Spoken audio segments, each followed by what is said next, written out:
फैजल खान उर्फ खान सर का अवैध संबंध था, इस बात को वो जानती थी। अवैध संबंध था, खिड़की में दरवाजा नहीं लगा था, वो अंदर गलत काम करते थे, बाहर आवाज आता था। हम बोले उस लड़की से कि क्या बदतमीजी करती है, पूरा अगल बगल वाली क्या कहती होगी लड़की।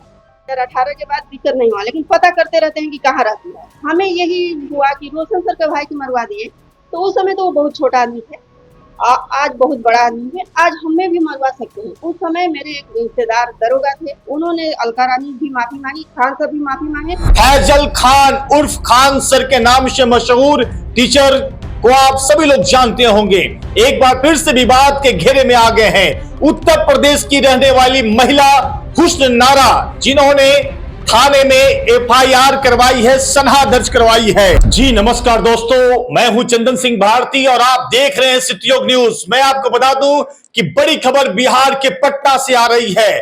फैजल खान उर्फ खान सर के नाम से मशहूर टीचर को आप सभी लोग जानते होंगे, एक बार फिर से विवाद के घेरे में आ गए हैं। उत्तर प्रदेश की रहने वाली महिला हुस्न नारा, जिन्होंने थाने में एफआईआर करवाई है, सनहा दर्ज करवाई है फैजल खान के खिलाफ में। दरअसल मामला है कि हुस्न नारा की जो सहेली है, उनके साथ में फैजल खान उर्फ खान सर का अवैध संबंध था। इस बात को वो जानती थी कि इनका अवैध संबंध है। इस चीज को लेकर हमेशा से खान सर उनके पीछे आदमी लगा दिए थे, जैसा उनका कहना है।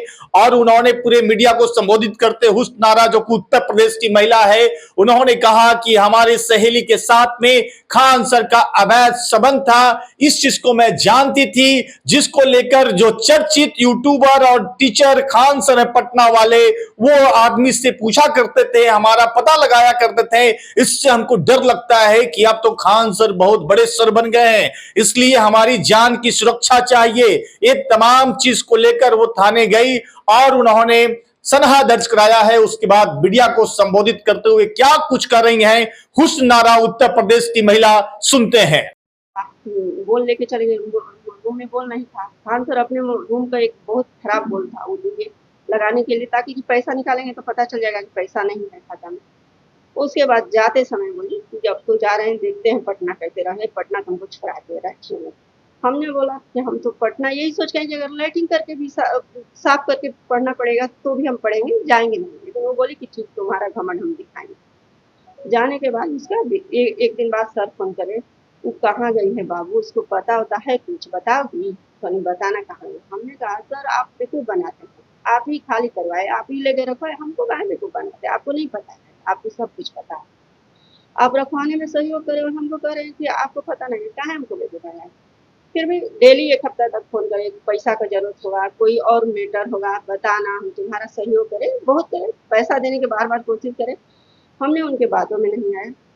एक हफ्ता बाद बोले कि तूने मेरी और उसकी बहुत बेइज्जती करी है, अब तू जेल जाएगी। हमने बोला हम तो गलती नहीं की, तो जेल कैसे जाएंगे? जेल नहीं जा सकते, जब तक गलती नहीं करेंगे तो हम जेल नहीं कर। बोले कि अजमल कसाब को गलती नहीं किया था, लेकिन उसको फांसी हुआ कि नहीं हुआ? हम बोले ठीक है, अजमल कसाब को फांसी हुआ, आप मेरे को फांसी करवा दीजिए। आप बोले थे ना कि गाड़ी चढ़वा देंगे, गाड़ी चढ़वा दीजिएगा, हम देख लेंगे। बोले ठीक है। उसके बाद रख दी। 2-3 दिन बाद एक सुल्तानगंज थाना में सिपाही थी अलका रानी, उसने फोन करी, उसने फोन करी उस उन्होंने फोन करी कि तुम्हारे नाम पर केस हुआ है, तो तुम्हारे नाम पर केस हुआ है, खान सर तुमको केस किए हैं, थाना आना होगा। मुझे कब आना होगा? क्योंकि एक वंदना मैडम थी, उसके ऊपर झूठा ये केस, सुल्तानगंज के ये महिला उसी में कोचिंग में टारगेट में पढ़ते थे, उसी की डायरेक्टर थी, झूठी केस में फंसाई थी। ये बात हमेशा आगे बतियाते थे, सबीना कहते थे, हंसते थे, तो ये बात हमें पता था, तो हम तो पहले डरे नहीं। हम बोले ठीक है, जब बोलना तब आए। बोली ठीक है, तो हम बोले कब आना है? बोली बताएंगे। फिर 2-4 दिन बाद फिर फोन किया, हम कहे आते हैं, कब आना है? फिर उसके बाद मेरे घर फोन करें, हम सुल्तानगंज थाना के थानेदार बोल रहे हैं, आपकी लड़की पकड़ाई है, थाना में बंद है, आपको जितना जल्दी हो सके छुड़ा लीजिए, नहीं तो चल जाएगी जेल, जमानत नहीं होगा, छुड़ा लीजिए। फिर उसके बाद एक मेरा भाई था, मामा का लड़का, उसको भी यही बात कही। उन्होंने दूसरा नंबर से फोन किया और गाली देना स्टार्ट किया, तो बोले कि रॉन्ग नंबर है। उसके बाद मेरे मोबाइल पर दिन भर फोन आता था, दिन भर फोन आता था। हम मामा से मेरा इनका लगातार 10-20 दिन बाद हुआ। मामा मेरे बोलते थे आखिर क्या बात है, किस लिए केस किए हैं, क्या वजह है। बोले कि हम केस ना करें, एक निखिल कोचिंग वाला है, वो डायरेक्टर है, उन्हीं वही केस किए हैं कि उनको मास्टर की जरूरत नहीं थी। तो बोले कि उसका कुछ होगा ना, तो बोले हाँ निखिल सर के पास है, निखिल सर से बात करें।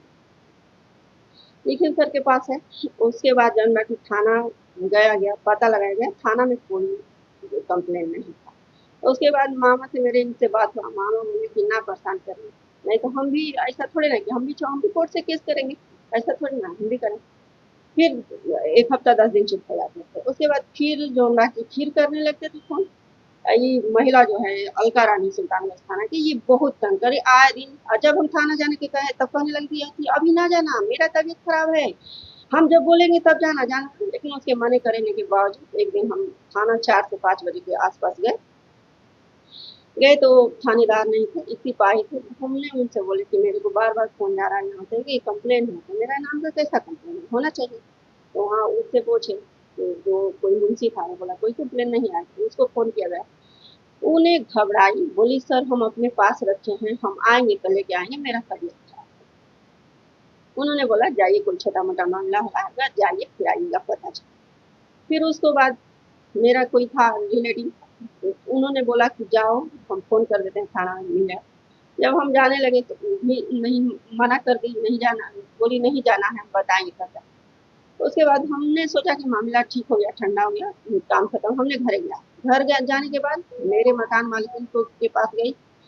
मेरी आंटी बोली कि यहाँ थोड़ा हिंदू माहौल है, मुस्लिम लोग के रखने पे दिक्कत होता है, अगल बगल वाला परेशान कर। 18 के बाद दिक्कत नहीं हुआ, लेकिन पता करते रहते हैं कि कहाँ रहती है। हमें यही हुआ कि रोशन सर के भाई की मरवा दिए, तो उस समय तो वो बहुत छोटा आदमी थे, आज बहुत बड़ा आदमी है, आज हमें भी मरवा सकते हैं। उस समय मेरे एक रिश्तेदार दरोगा थे, उन्होंने अलका रानी भी माफी मांगी, खान सर भी माफी मांगे। खान सर बोले हम बहुत गरीब घर के सर लड़के हैं, हम काम करके पढ़ते हैं, मेरे को किसी तरह छोड़ दिए। उस समय मेरे पास बहुत प्रूफ था केस करने के लिए। उन्होंने बताया कि ये लड़का गरीब घर का पढ़े, जाने दो, लड़का है, गलती कर दिया। मेरे मामा को समझाए कि मेरा मामा कोर्ट से केस करने के लिए तैयार थे, लेकिन मेरे मामा को समझाए कि गरीब घर का लड़का है, छोड़ दो, जाने दो, बाकी अब गलती नहीं करेगा, आप करेगा था। लेकिन उस दिन तो उनके फोन करने के बाद वो मेरे को कुछ परेशान नहीं, लेकिन किसी किसी के माध्यम से पता चलता है कि मेरे को पता करते हैं कि कहाँ रहती है, कहाँ। खान सर का अवैध संबंध की जानकारी आपको गई, हाँ, आपको डर? हाँ डर है। उस समय हमें धमकी भी दिए। एक जो है कि एक नाम उनका दोस्त था, उससे जो है कि एक लड़की थी, वो जानवा की उससे राखी बनवाए मैनुल हक स्टेडियम में। एक लड़की थी, वो बहानिया बहानिया करते, उसको ले गए मैनुल हक स्टेडियम में और उससे राखी बनवाए। और वो दीपक नाम के हैं, वो पटने में, लेकिन हम उनका क्लियर नाम नहीं करना चाहते हैं। उनसे उनकी गर्लफ्रेंड थे, वो नंबर दीपक ही दिए थे उस लड़की का, उसे राखी बनवाए। वो लड़की 1 किलो मिठाई दी। उसके बाद वो जो है कि उस लड़की को अपने दोस्त को नंबर दे दिए। उन्होंने किस हालत से जैसे भी उसको गर्लफ्रेंड बनाए, फिर उसको अपने रूम ले गए, होटल ले गए, कहाँ ले गए, उसको वीडियो बनाए। दोनों लोग वीडियो देखता था। वो धमकी हमको बार बार सबीना खातून देती थी कि जिस तरह उसका हुआ ना उसी तरह दोनों का तुम लोग को वीडियो बनवा के फेसबुक पे डाल देंगे, तरह तरह की धमकी देती थी। अभी तो हमको नहीं पता कहाँ है मेरी गाँव में। लास्ट बार कब था जब खान सर या फैजल खान ने आपको धमकी दी? लास्ट कब? किस तरह से धमकी दे रहे हैं? किस तरह की धमकी? गाड़ी से गाड़ी चलवा देंगे, कौन डेट था? फैजल खान दे रहे हैं। कौन डेट था? देखिए 31 दिसंबर से लेके 15 फरवरी के बीच तक ये 2026 नहीं, 31 दिसंबर 2017, 18 फरवरी, 15-20 फरवरी तक, एग्जैक्ट नहीं याद है, लेकिन 15-20 फरवरी तक ये झगड़ा चला। 5-6 साल से आपको कोई धमकी नहीं मिला, लेकिन किसी किसी से पता है। हमको बस यही है कि रोशन सर का भाई को सुने, तो हमको लगा कि उनके साथ हो सकता है, तो मेरा हम उनके आगे क्या है। उस समय 22 तारीख को दिया, हमने एक आवेदन दिया अपना सुरक्षा के। डर है आपको? हाँ हमको डर है, खान सर से डर है। हाँ फैजल खान से डर है। और वो भी नहीं तो, हाँ एक और थी मेरे गाँव गए, लेकिन उनकी अवैध संबंध था। खिड़की में दरवाजा नहीं लगा था, वो अंदर गलत काम करते थे, बाहर आवाज आता था। हम बोले उस लड़की से कि क्या बदतमीजी करती है, पूरा अगल बगल वाली क्या कहती होगी लड़की। बोली उनके बताएंगे, तो दूसरे दिन बताई होगी। उस दिन के बाद आते थे तो वो आवाज जो बाहर आता था नहीं आता था। मतलब कितने देर तक रहते थे खान सर से? 7 से 8 घंटा। शादी तो नहीं हुई उनसे? नहीं। तो आप इन चीजों का जो बताती थी कि इसलिए खान सर आपको मतलब परेशान कर रहे हाँ। हैं ये? उनके ये दिमाग में था कि माँ हम पटना छोड़ा दे रहेगी, तो वो बोले कि क्लास में आती है, हमको बोले क्लास में आज के बाद आना ना, तुम्हारे लिए मेरे नजर में सुअर बराबर इज्जत नहीं। हम ऐसे भी क्लास मेरे साथ केस मुकदमा कर दिए तो हम पहले से क्लास छोड़ दिए थे, हम क्यों क्लास जाएंगे उनका खान ऐसा। सर ये बात बोलिए ना। रूम पे आने से उनका एक ऑब्जेक्शन, मिनट, वो फिर से बताइए, बोलिए। खान सर को रूम पे आने से ऑब्जेक्शन लगा। इसके मामला में झगड़ा स्टार्ट हुआ, 2 महीने झगड़ा चला। उन्होंने बोला कि तू क्लास में आती है सब सबसे कहती है कि खान सर का सबीना खातून से संबंध है गलत, लेकिन हमने क्लास में नहीं किया, रूम पे झगड़ा करा कि रूम पर खान सर नहीं आएंगे, ये बात था।